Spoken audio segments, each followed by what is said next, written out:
लगभग पिछले 1 महीने से धूप नहीं हो रही है, सर्दी बहुत अधिक बढ़ गई है। इस वजह से अगर आपका गुड़हल का पौधा ग्रोथ नहीं कर पा रहा है, पीला पड़ रहा है या पौधा पूरी तरीके से खराब हो चुका है, तो आज मैं कुछ ऐसे ट्रीटमेंट बताऊंगी और साथ में एक ऐसा फर्टिलाइज़र बताऊंगी कि जिसके इस्तेमाल से आपका गुड़हल का पौधा फिर से बहुत ही अच्छी ग्रोथ करने लगेगा।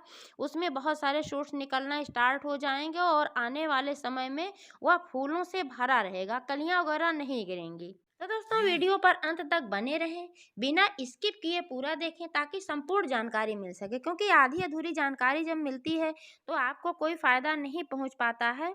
तो आप लोग सोचते हैं कि जानकारी सही नहीं थी, और जानकारी अगर पसंद आए तो लाइक करें, शेयर करें, और चैनल को भी तक सब्सक्राइब नहीं किया है तो प्लीज़ चैनल को भी सब्सक्राइब करके बेल आइकन को प्रेस कर दें ताकि सारे अपडेट्स आपको मिलते रहें। नमस्कार दोस्तों, स्वागत है मेरे YouTube channel love with nature में। दोस्तों ऐसे बहुत से पौधे होते हैं जो सर्दियों में पूरी तरीके से डोरमेट हो जाते हैं, यानी कि वो सुप्तावस्था में पूरी तरीके से चले जाते हैं, और ऐसे समय में उन पे फर्टिलाइजर वगैरह नहीं डालना चाहिए। लेकिन गुड़हल एक ऐसा पौधा है कि यह पूरी तरीके से डोरमेट नहीं होता है। सर्दियों में भी इसमें फ्लावरिंग होती है, अगर ठीक तरीके से इसकी देखभाल होती है तो सर्दियों में भी इसकी बहुत ही अच्छी ग्रोथ होती है। हाँ, ये बात अलग है कि सर्दियों में इसके फूल कुछ छोटे साइज के आते हैं और फ्लावरिंग भी कम मात्रा में होती है, गर्मियों की अपेक्षा और बरसात की अपेक्षा। लेकिन दोस्तों गुड़हल का पौधा जो होता है इसकी देखभाल थोड़ा ज़्यादा करनी पड़ती है, तभी यह ठीक तरीके से चल पाता है। इसमें समय समय पर फर्टिलाइज़र वगैरह देना पड़ता है, और इस पौधे में अक्सर कीड़ों का भी अटैक होता है, तो इसलिए इस पर कीटनाशक का भी इस्तेमाल करना पड़ता है। तो रखरखाव इसका थोड़ा ध्यान से करना पड़ता है, तब जा कर के यह पौधा ठीक तरीके से चल पाता है। आप जो है मेरा पौधा देख पा रहे हैं, यह पौधा भी लगभग 1 महीना पहले लगभग पीला हो गया था। थोड़ा पीला हुआ था, इसके पत्ते जो थे पीले हो गए थे काफ़ी, क्योंकि यह पौधा काफ़ी बड़ा हो गया था। जबकि यह एक बाल्टी में लगा हुआ है, इसके बावजूद यह पौधा लगभग 7 फीट ऊंचा हो गया था, जिसकी वजह से इसमें ये परेशानी आ रही थी कि ये ऊपर तक इस पौधे में जो पोषक तत्व होते थे मिट्टी में वो पहुंच ही नहीं पाते थे। क्योंकि ज़मीन की बात दोस्तों अलग होती है। ज़मीन में जो पौधे लगे हुए होते हैं तो ज़मीन में जड़ों को फैलने का ज़्यादा स्पेस मिलता है, तो वहाँ ठीक तरीके से पौधे चलते हैं, और न्यूट्रिएंट्स, माइक्रो न्यूट्रिएंट्स भी ज़मीन में जो मिल जाता है वो गमले में कभी नहीं मिल पाता है, क्योंकि गमले में जो भी हम पोषक तत्व डालते हैं वो सीमित मात्रा में होते हैं। इसलिए गमले में लगे हुए गुड़हल के पौधे की देखभाल अधिक करनी पड़ती है। तो इसके पीछे ये कारण था, एक तो पौधा काफ़ी लंबा हो गया था, और जब पौधा ज़्यादा ऊंचा हो जाता है तो फिर उसमें फिर नई ग्रोथ भी नहीं हो पाती है। इसलिए पौधे की कटाई छटाई करना बहुत ही आवश्यक हो जाता है। लेकिन दोस्तों अक्सर पौधे की प्रूनिंग करना चाहिए बसंत ऋतु में या फिर बरसात के सीजन में। लेकिन अगर आपके पौधे में किसी प्रकार की कोई समस्या आ रही है तो आप किसी भी मौसम में इसकी कटाई छटाई कर सकते हैं। लेकिन वही देखभाल तो करनी होगी, उसमें फर्टिलाइज़र वगैरह ठीक तरीके से होने चाहिए, धूप भी अच्छी तरीके से लगनी चाहिए। अगर धूप नहीं हो रही है तो बात अलग है, लेकिन जब धूप हो रही है तो आप पौधा ऐसी जगह पर रखें जहाँ पर 5 से 6 घंटे की धूप आती हो। मेरे पौधे में एक समस्या ये भी हुई थी, जो इसके पत्ते थोड़े पीले हो गए थे, क्योंकि थोड़ी-सी लापरवाही हो गई थी। मेरी व्यस्तता की वजह से मैंने इस पौधे को वहाँ से हटाया नहीं था जहाँ पर मैंने गर्मियों में रखा था। गर्मियों में धूप जिस जगह पर आती है सूर्यदेव की उल्टी दिशा होने के कारण फिर सर्दियों में उस जगह पर धूप नहीं आती है। तो इस पौधे पर धूप भी नहीं लग रही थी, जबकि उधर धूप हो रही थी जब इसके पत्ते पीले हुए थे, और पानी भी मैं नहीं डाल पाई थी। यही कारण था, यही 3 कारण थे इसके जो कि ये पौधा पीला हुआ था। तो लगभग 1 महीने पहले मैंने इसकी कटाई-छटाई कर दिया था। मैंने इसकी हार्ड प्रूनिंग कर दिया था, इसमें सभी ब्रांचेस कट करके हटा दिया था। अगर आप पुराने व्यूअर्स हैं तो आपने देखा होगा, मैंने इसका वीडियो अपने चैनल पर डाल रखा है, जब मैंने इसकी कटाई-छटाई किया था। और आज आप देख पा रहे हैं कि इसमें कितना बढ़िया फुटाव हुआ है, इसमें कितने ढेर सारे शूट्स निकल कर आए हैं, और यह पौधा कितना घना होने वाला है। आने वाले समय में इसमें बहुत ही अच्छी फ्लावरिंग होने वाली है। क्योंकि दोस्तों यही फर्टिलाइज़र मैंने डाला था जब मैंने इसकी कटाई-छटाई किया था, और जो है जो फर्टिलाइज़र आज मैं डालने वाली हूँ, तो वह फर्टिलाइज़र जो मैंने डाला था इसको 1 महीने में 1 बार ज़रूर डालना चाहिए। अक्सर सर्दियों में पौधे की ग्रोथ नहीं हो पाती है, पौधा खराब होने लगता है और जब मैंने इसकी कटाई-छटाई किया था उसी के 2-4 दिन बाद से ही धूप निकलना बंद हो गई थी। लेकिन आप देख पा रहे हैं कि बिना धूप के भी इसकी कितनी अच्छी ग्रोथ हुई है। इसका कारण यही है कि मैंने इसमें एक बहुत ही अच्छी खाद डाला था। जो खाद मैंने इसमें डाला था वह गर्म तासीर की खाद थी। पौधों को सर्दी से बचाने के लिए सर्दियों में गर्म तासीर की ही खाद डालना चाहिए। जैसे इंसानों को सर्दी से बचाने के लिए लोग तरह-तरह के उपाय करते हैं, कोई च्यवनप्राश खा रहा है, कोई बादाम खा रहा है, तो ऐसे ही पौधों के लिए भी कुछ रिक्वायरमेंट होती है सर्दियों में कि सर्दियों से ये पौधे बचे रहें। एक ही तरीके की खाद हमेशा नहीं डाली जाती है। तो दोस्तों जो खाद मैंने इसमें डाला था इसकी वजह से मिट्टी में गर्माहट थी और पौधे में भी गर्माहट थी और यही कारण है कि इसमें इतनी अच्छी मात्रा में नए-नए शूट्स निकले हुए हैं। अगर मैं कटाई-छटाई ना करती तो जितनी ब्रांचेज़ थी उतनी की उतनी ही रह जाती और फिर वो पौधा हरा-भरा भी ठीक तरीके से नहीं हो पाता और जब नए-नए शूट्स निकलते हैं तो उसमें कलियाँ भी ज़्यादा मात्रा में बनती हैं और फ्लावरिंग भी अच्छी मात्रा में होती है। और वही फर्टिलाइज़र जब मैं आज डालूँगी तो आने वाले दिनों में इसमें बहुत ही अच्छी मात्रा में कलियाँ बनने वाली हैं। इसमें आज मैं 2 तरीके के फर्टिलाइज़र डालूँगी। अब लेकिन दोस्तों इसमें वो फर्टिलाइज़र डालने से पहले इसमें जो 1-2 पीली पत्तियाँ हैं, इनको मैं ऐसे ही रिमूव कर दे रही हूँ। क्योंकि जो ये पीली पत्तियाँ हैं, ये पुरानी पत्तियाँ जो बची हुई थी, जब मैंने कटाई-छटाई किया था, तो 1-2 इसमें पुरानी पत्तियाँ बची हुई थीं। तो वही पत्तियाँ हैं, अब इनकी एज हो गई है, तो ये पीली हो गई हैं। तो इन पत्तियों को मैं ऐसे ही रिमूव कर दूँगी, नहीं तो ये पत्तियाँ इसी में पड़ी रहेंगी, तो जो पौधे का पोषण होगा मिट्टी का, वो भी इसमें जाता रहेगा, तो पौधे की ग्रोथ कुछ कम होगी। और ये पत्तियाँ झड़ेंगी नीचे यहाँ जैसे यहाँ पर 2-1 पत्तियाँ झड़ी हुई हैं, तो यहाँ पर रहेंगी गमले में ऐसे ही तो फंगस वगैरह लगने का डर रहता है, तो इसलिए इन पत्तियों को ऐसे ही रिमूव कर लेना है। और अगर आपका पौधा पीला पड़ गया है, खराब हो गया है, तो अब सही समय है आप अपने पौधे की कटाई-छटाई कर सकते हैं। लेकिन अगर आपका पौधा पीला नहीं पड़ा है, हरा-भरा है, तब आप अभी 1 महीने के बाद फिर से इसकी हार्ड प्रूनिंग करेंगे तो फिर इसमें फिर से नई ग्रोथ होगी और बहुत ही बढ़िया इसमें तब फ्लावरिंग होगी आपके पौधे में। चूँकि मेरे पौधे की कटाई-छटाई हो चुकी है तो मैं अभी इसकी कटाई-छटाई फिर दोबारा करने वाली नहीं हूँ इतनी जल्दी, क्योंकि अभी इसको बढ़ने में थोड़ा टाइम लगेगा। बार-बार बहुत ज़्यादा कटाई-छटाई नहीं करना चाहिए, क्योंकि बहुत जल्दी-जल्दी कटाई-छटाई करने से भी पौधा खराब हो जाता है, क्योंकि हमेशा वो बढ़ने में ही अपना ज़्यादा समय खर्च करता रहता है, तो फिर कलियाँ कैसे बना पाएगा।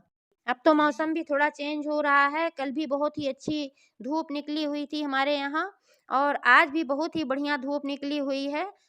तो दोस्तों अगर ऐसी ही धूप निकलती रही तो पौधों की ग्रोथ बहुत ही अच्छी होने वाली है। अगर आपका भी पौधा खराब हो रहा हो तो आप कोशिश करें कि इसको 5 से 6 घंटे की धूप में रखें। और आज मैं जो इसमें फर्टिलाइज़र डालने वाली हूँ वह है सरसों से बना हुआ फर्टिलाइज़र। तो आप जो देख पा रहे हैं यह सरसों के दानों से बना हुआ फर्टिलाइज़र है। तो सरसों के दानों को मैंने पीस लिया था, क्योंकि दोस्तों सरसों के दानों में बहुत ही अच्छी मात्रा में calcium, potassium, magnesium, phosphorus, sulphur, zinc, iron ऐसे बहुत सारे पोषक तत्व पाए जाते हैं जो कि पौधों की ग्रोथ के लिए, फ्लावरिंग के लिए बहुत ही अच्छे होते हैं। सरसों का इस्तेमाल करने से पौधों की जड़ें मजबूत होती हैं और पौधों में रोग वगैरह नहीं लगने पाते हैं, क्योंकि सरसों के इस्तेमाल से पौधों में प्रतिरोधक क्षमता आती है। सरसों में मैग्नीशियम तो बहुत ही अच्छी मात्रा में पाया जाता है, नाइट्रोजन और मैग्नीशियम। और नाइट्रोजन और मैग्नीशियम ही ऐसा पोषक तत्व है जिससे हमारे पौधे का विकास बहुत ही तेजी से होता है। मैग्नीशियम की कमी होती है या इसकी नाइट्रोजन की कमी होती है तो हमारे पौधे में क्लोरोफिल का भी निर्माण नहीं हो पाता, इससे पौधा पीला होने लगता है, हरा भरा नहीं रहता है। और जब नाइट्रोजन की कमी होती है तो फिर नए शूट्स नहीं निकलते हैं, नई पत्तियों का विकास नहीं हो पाता है। नाइट्रोजन, मैग्नीशियम होने की वजह से ही हमारे पौधे में अच्छी ग्रोथ होती है, अच्छा फुटाव होता है, इसमें नई-नई शाखाएँ निकलती हैं और जब जितनी ढेर सारी इसमें शाखाएँ होंगी, तो फिर इतनी ही मात्रा में इसमें कलियाँ भी बनेंगी, क्योंकि इसमें फास्फोरस वगैरह भी अच्छी मात्रा में पाया जाता है और पोटेशियम भी बहुत ही बढ़िया मात्रा में पाया जाता है। तो जब nitrogen, potassium, phosphorus, calcium, magnesium, sulphur ये सारी चीज़ें हमारे पौधों में मौजूद होंगी तो पौधों का विकास भी अच्छे से होगा और इसमें कलियाँ भी बनेंगी, कलियाँ गिरने की भी समस्या नहीं होगी और फ्लावरिंग भी अच्छी होगी, जो फूल खिलेंगे उनका साइज़ भी बढ़िया आएगा। क्योंकि दोस्तों नाइट्रोजन जो होता है इसको अब्ज़ॉर्ब होने में थोड़ा टाइम लगता है, धीरे-धीरे अब्ज़ॉर्ब होता है। तो इसलिए इसका इस्तेमाल 1 महीने के अंदर नहीं करना चाहिए। अगर एक बार आपने इसका इस्तेमाल किया है, तो अगली बार इस्तेमाल करने के लिए 1 महीने का इंतज़ार करना चाहिए। बहुत जल्दी नहीं करना चाहिए कि आपने अभी डाला और 2-4 दिनों में आपके पौधे की ग्रोथ नहीं हुई, तो आपने सोचा कि लाओ इसको दोबारा डाल देते हैं। नहीं, दोबारा इतनी जल्दी नहीं डालना चाहिए, क्योंकि जब उसमें दोबारा डाल देंगे तो मात्रा अधिक हो जाएगी, तो फिर पौधा खराब हो जाता है। जब नाइट्रोजन की अधिक मात्रा हो जाती है, किसी भी चीज़ की अधिक मात्रा हो जाती है, तो पौधा खराब होने लगता है। कहा गया है कि अति सर्वत्र वर्जेत, तो अति किसी भी चीज़ की बुरी होती है। तो दोस्तों इसलिए कोई भी फर्टिलाइज़र डालते समय मात्रा और टाइमिंग का विशेष ध्यान रखें कि कितने दिनों बाद डालना है और कितनी मात्रा में डालना है।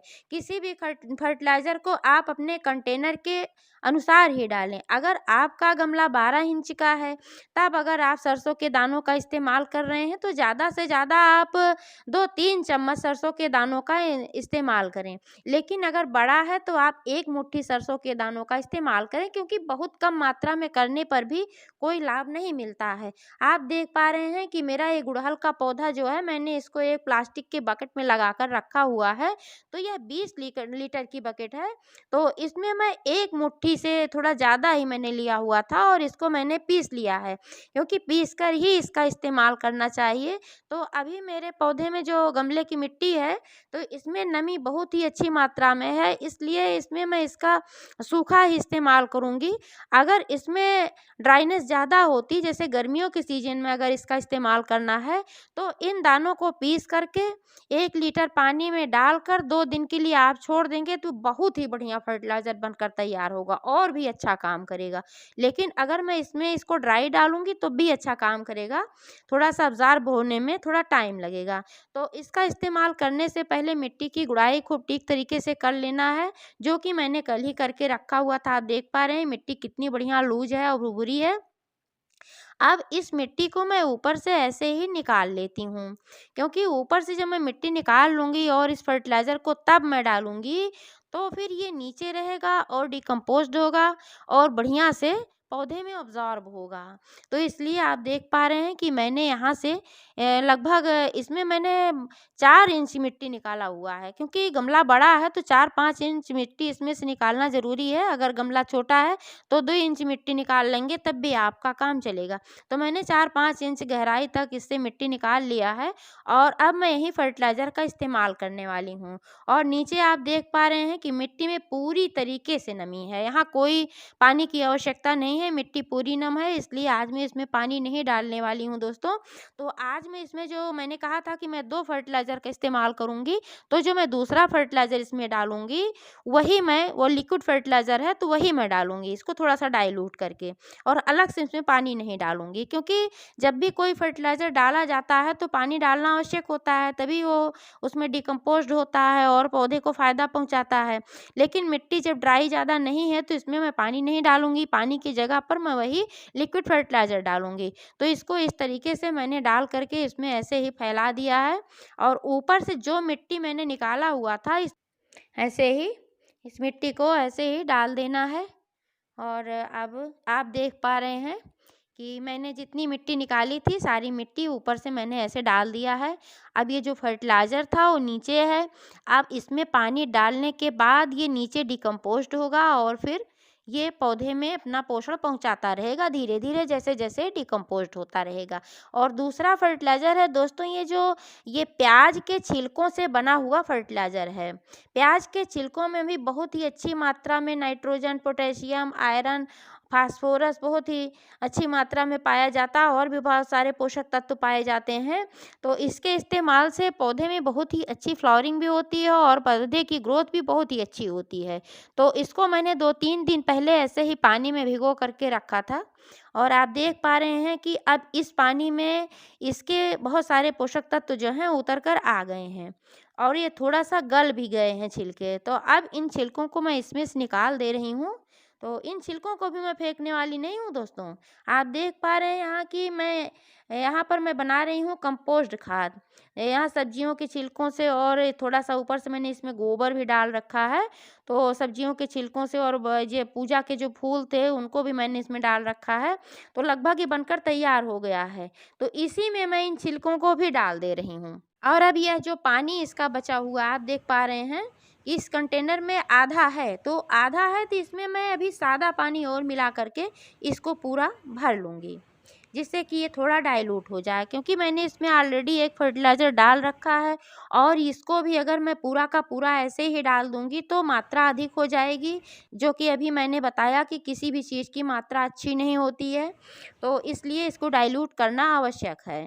तो आप देख पा रहे हैं कि इसमें मैंने पानी डाल दिया है और अब ये पूरा ऊपर तक हो गया है, आधा इसमें जो फर्टिलाइज़र था और आधा मैंने इसमें पानी डाल दिया है और इसी का मैं इस्तेमाल इसमें करने वाली हूँ।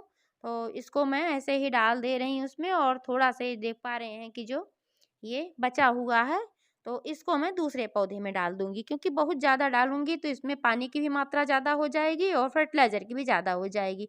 तो इसलिए इसमें मैंने थोड़ा-सा बचा रखा है और दूसरे पौधे में इसका इस्तेमाल मैं कर लूँगी। वैसे तो दोस्तों आप देख पा रहे हैं कि मेरा गुड़हल का पौधा पूरी तरीके से स्वस्थ है, इसमें किसी प्रकार के कीड़े का अटैक नहीं हुआ है, क्योंकि मैं देखभाल करती रहती हूँ। लेकिन मैं देख पा रही हूँ कि एक पत्ती में हल्का-सा कुछ काला इस तरीके से माइट्स जैसे दिख रहे हैं, इसमें 1-2 बहुत ज़्यादा नहीं है और सारी पत्तियाँ आप देख पा रहे हैं कि एकदम स्वस्थ हैं।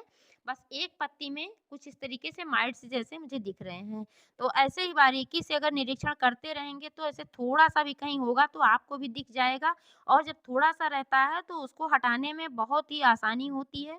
इस पत्ती को मैं ऐसे ही रिमूव कर दे रही हूँ। इसके बावजूद मैं इस पे एक कीटनाशक का भी इस्तेमाल करने वाली हूँ, जो कि होममेड है। तो दोस्तों इस पर मैं साबुन के घोल का इस्तेमाल करने वाली हूँ। साबुन यानी कि वॉशिंग पाउडर मैंने लिया हुआ है। आप देख पा रहे हैं कि 1 लीटर पानी है और 1 लीटर पानी में मैंने लिया हुआ है यहाँ पर 1 चम्मच सर्फ एक्सेल का वॉशिंग पाउडर। तो आपके पास जो भी वॉशिंग पाउडर हो आप उसका इस्तेमाल कर सकते हैं और अगर ज़्यादा मात्रा में कीड़े लगे हुए हैं तो आप इसमें बेकिंग सोडा का भी इस्तेमाल कर सकते हैं। चूँकि अभी मेरे पौधे में किसी भी प्रकार का कोई कीड़ा नहीं नज़र आ रहा है, सिर्फ़ एक पत्ती में थोड़ा-सा था, उसको भी मैंने रिमूव कर दिया है।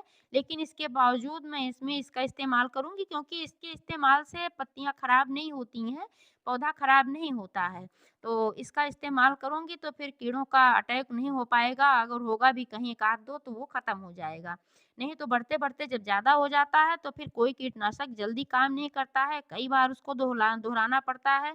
तो इसलिए आज मैं इसका इस्तेमाल कर रही हूँ दोस्तों। आपने देखा कि मैंने इसमें इसको भर लिया है और फिर स्प्रे बोतल से ऐसे इस पे ठीक तरीके से छिड़काव कर देना है और पत्तियों को पलटकर पीछे हर जगह ऐसे छिड़काव करना है, क्योंकि बहुत सारे कीट जो होते हैं जैसे माइट्स वगैरह हैं और ये स्पाइडर माइट्स है और एफिड्स वगैरह हैं, अक्सर बहुत पत्तियों के पीछे छिपे हुए होते हैं, बड़े छुपे रुस्तम होते हैं, पौधों को खराब कर देते हैं। तो इसलिए इस तरीके से ऐसे ही पौधे पर छिड़काव करना चाहिए।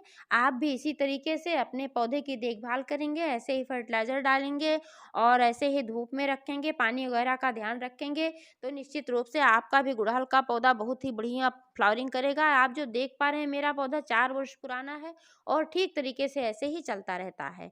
तो दोस्तों जानकारी कैसी लगी कमेंट करके अवश्य बताइएगा। पूरा वीडियो देखने के लिए बहुत बहुत बहुत धन्यवाद।